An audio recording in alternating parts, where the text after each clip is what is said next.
Fast, focused, and fearless. Here's everything you need to know as you jumpstart your day. I'm Diego Castro. The Senate approves on third and final reading the controversial Maharlika Investment Fund Bill. This move comes just a week after President Marcos certified the measure as urgent. The proposal got 19 yes votes and 1 no vote and 1 abstention. Opposition Senator Risa Ontiveros voted against the measure, while Senator Nancy Binay abstained. Senate Minority Leader Coco Pimentel was not present during the voting. The voting on Maharlika follows an 11-hour plenary session that saw senators scrambling to pass priority legislation of the Marcos administration before Congress adjourns this Friday. President Marcos hopes to banner the MIF during his second SONA set in July, where Congress is set to reconvene. Ladies and gentlemen, at 2:32 a.m. in the morning, we have 19 affirmative votes, 1 negative vote, 1 abstention. Senate Bill number 2020 is approved on third reading. Congratulations. During the period of amendments, majority of the senators agreed to explicitly ban investments in the Maharlika investment funds from government social welfare entities like the GSIS and SSS. Senator Gatchalian also sought to remove dividends from the Bangko Sentral as funding sources, but this amendment was rejected by Senator Mark Villar, noting that the move is a priority of the economic managers. The Senate, meanwhile, approved Ontiveros' proposal to disqualify any person from the MIF Board of Directors who within 5 years before being appointed has a pending administrative or judicial case relating to fraud, plunder, corruption, and similar crimes. The Senate version of Maharlika also imposes heavier penalties for anomalous activities concerning the fund. In moving to ban GSIS and SSS as investors to the Maharlika, Senator Pia Cayetano says this move seeks to protect the funds of pension members. Senator Ontiveros says she is in favor of this particular amendment, but she maintained her no vote for the bill, which the minority has described earlier as rushed. In as much as we truly hope that the fund will be successful, we would like to ensure that the pension funds and the aforementioned funds would not be touched, Your Honor, to at least preserve this, because we have had experiences in the past where the hard-earned money of our people were lost. So this is the amendment. I associate myself with the last amendment proposed and accepted on excluding the social protection funds, GSIS, etc., from investing in the MIC. Will you change your mind now on voting? Just this manifestation, Mr. President. Following rumors of a power struggle at the lower house, 7 political parties signed an agreement affirming their alliance with the ruling Lakas Christian Muslim Democrats, or Lakas CMD. The parties that signed the agreement include the PDP Laban, National Unity Party, Nationalista Party, Nationalist People's Coalition, Party List Coalition Foundation Inc., Partido Navoteño, and Centrist Democratic Party of the Philippines. House Speaker Martin Romualdez said that the agreement will last until the 19th Congress ends in 2025.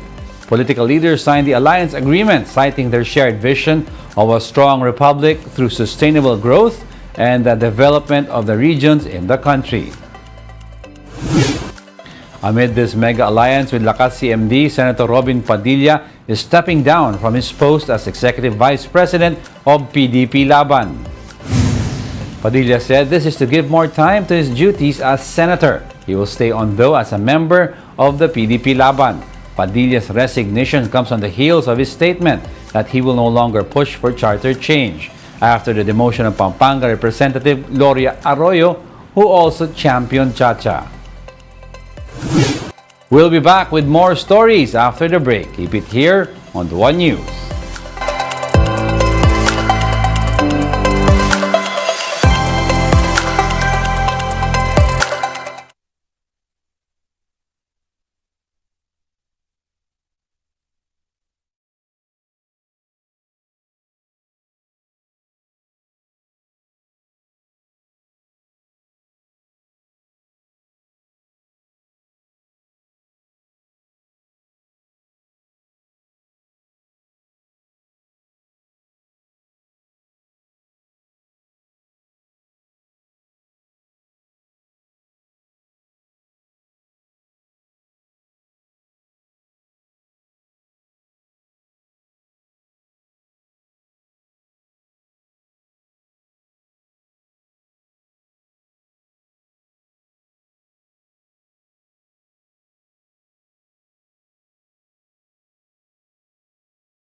You're still watching One News Now. I'm Diego Castro.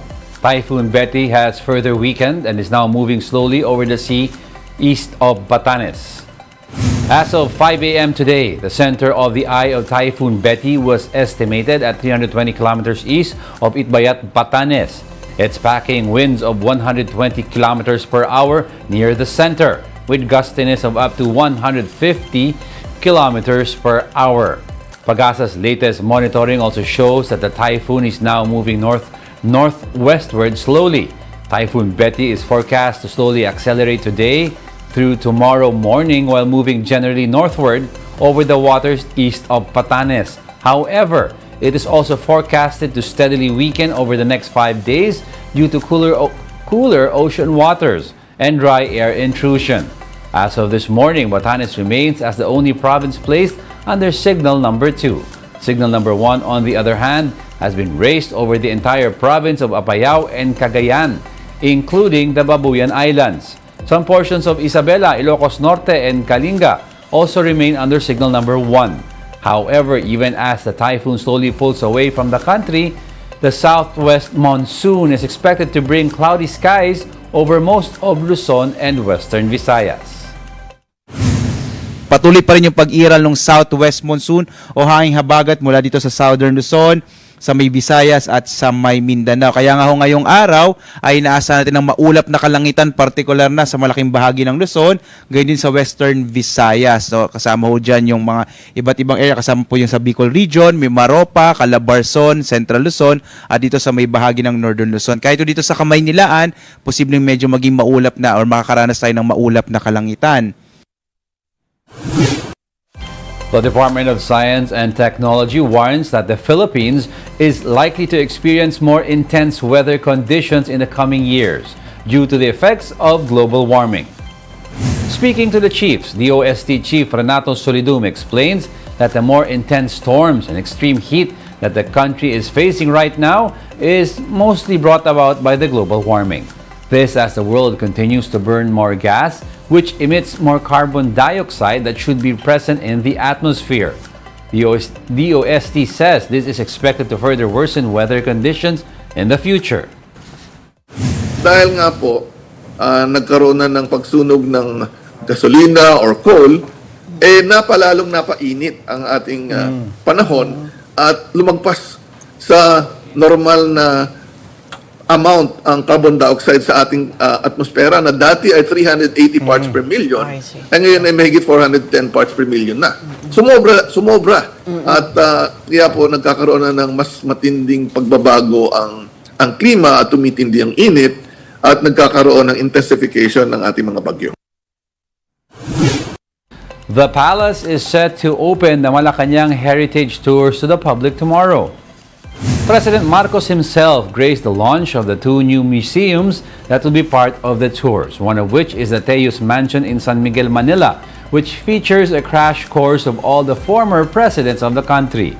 Guests will be greeted by sculptures of past presidents at the entrance.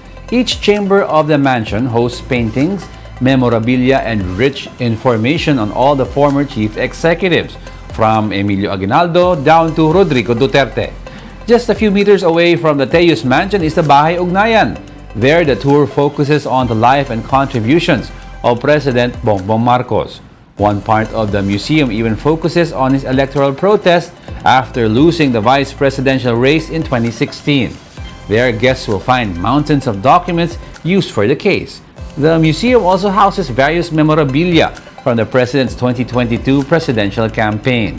The 2 museums under the Malacanang Heritage Tours will be open to the public starting June 1, and guests may enter for free.